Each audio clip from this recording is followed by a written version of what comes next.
This is PSN Newsrun, streaming exclusively on YouTube. Hello and welcome to PSN Newsrun. The headlines. Federal government meets ASUU in last-minute talks to avert nationwide university strike. 1.9 million young women living with HIV globally. AHF report reveals gender gaps. And on sports, Togolese footballer Kloukpo suffers broken neck after collision with LED board in China. This and more in PSN Newsrun. Stay with us. We'll begin with the education sector as negotiations are underway in Abuja as federal government meets with ASUU in a last-minute bid to prevent another nationwide university strike. Here's Marianne with details. All eyes are on Abuja as the federal government and Academic Staff Union of Universities, ASUU, return to the negotiation table in a last effort to avert another nationwide university strike. The talks, conveyed by the Minister of Education, are centered on unresolved issues, including unpaid salary arrears, the government's refusal to adopt the University's Transparency and Accountability Solution (UTAS) and revitalization funds for public universities. ASUU's president, Chris Puina, said the union is tired of empty promises and wants concrete timelines for implementation. Government officials, however, maintain that progress is being made and urge the union to prioritize dialogue over industrial action. The meeting follows weeks of mounting tensions on campuses, with students and parents appealing for a resolution to prevent further disruption to the academic calendar. As discussion continues, many Nigerians are watching closely, hoping the talk will finally break the circle of strikes that has plagued the education sector for decades. Marianne Awuya reporting for PS News. Still on strike-related matters, medical services at the University of Uyo Teaching Hospital have been thrown into disarray as resident doctors down tools over unpaid allowances and poor working conditions. Marianne is still on the case. Medical services at the University of Uyo Teaching Hospital have been disrupted as the resident doctors embark on a 7-day warning strike over unpaid allowances and poor working conditions. The Association of Resident Doctors at the University of Uyo Teaching Hospital declared a warning strike after what they described as government's neglect on lingering welfare issues.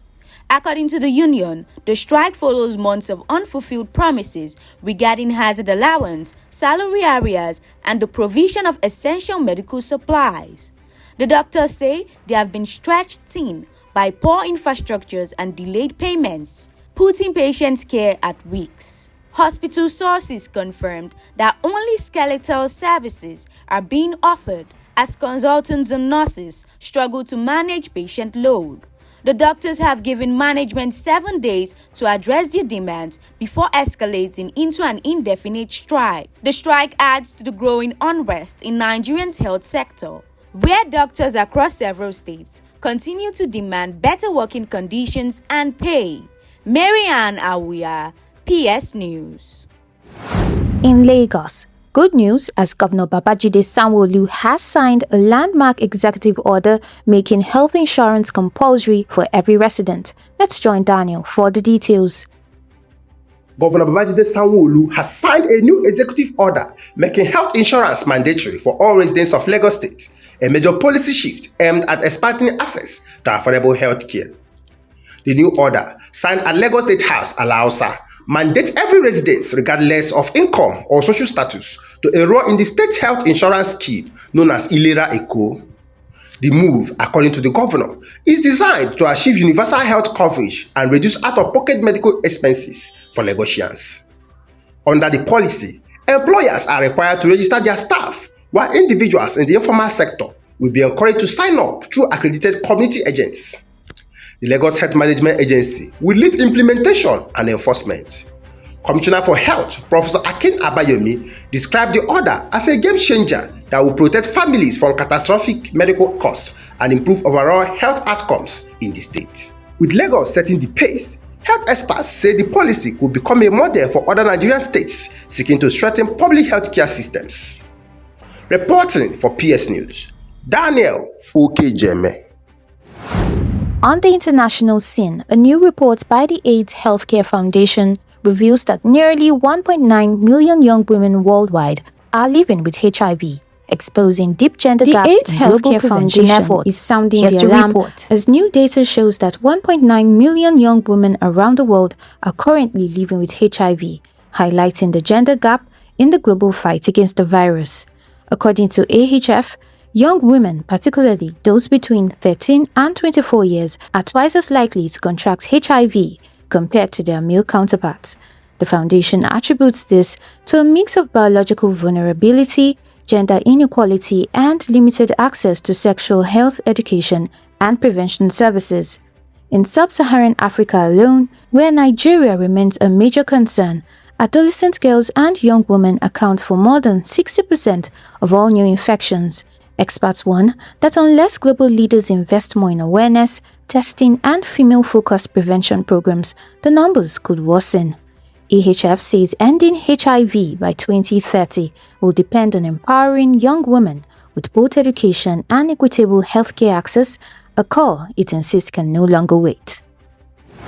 And now to sports. A tragic incident in China has left Togolese footballer Kloukpo in critical condition after he collided with an LED board during a league match, suffering a broken neck. Here's Sam with more on this report. In what's been described as one of the most horrifying moments in Chinese football this season, Togolese striker Kloukpo Kokou suffered a fractured neck after colliding with an LED advertising board during a league match. The 26-year-old forward, who plays for Guangxi Pingguo Hilaleo FC, reportedly was pushed by a player from the opposition and lost balance while chasing the ball near the touchline and slammed headfirst into the board. The incident has sparked outrage among players and fans who are calling for stricter stadium safety standards and better player protection. Chinese football authorities have launched an investigation into whether the LED boards were placed too close to the field. This is Samuel Akban for PS News. And that's our package for today on PSN Newsrun. I am Uluwatosin Deba. Thanks for watching. You just watched PSN Newsrun, streaming exclusively on YouTube. This is your trusted voice for news that matters. Subscribe, like, share, and stay informed.